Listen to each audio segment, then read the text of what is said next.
From the governor's mansion to the president's office, today's the first official day for Purdue University's 12th president, Mitch Daniels.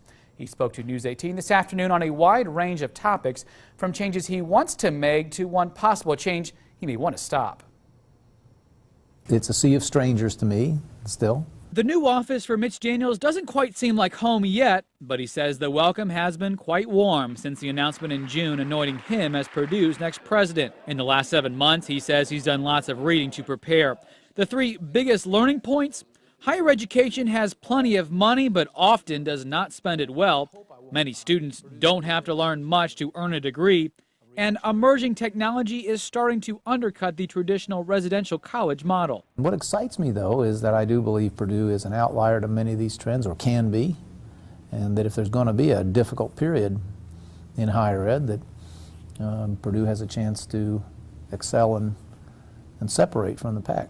Daniels issued no executive orders or announced major cuts in his first day in office. He says he will be continuing to solicit input from faculty and students. Too soon to say.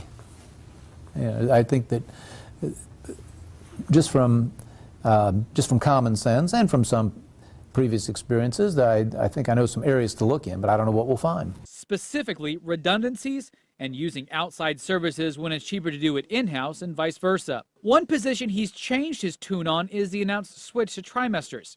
He says he initially thought the entire university was behind it, but he's since learned that there's not quite university consensus for it, and more study may be needed, particularly to determine if there's enough student demand for the switch. Clearly, we have to use the summer months better than today. Whether that takes us to what would be called a full trimester system is yet to be, I think, determined for certain. Mitch Daniels has a salary based on incentives like overall excellence and student learning and success. He says more specific benchmark targets have not yet been set. Today's Q&A wasn't all serious, though. When asked about his favorite movies, he says Casablanca is #1, followed closely by Animal House as #2. Certainly an ironic choice for a new university president.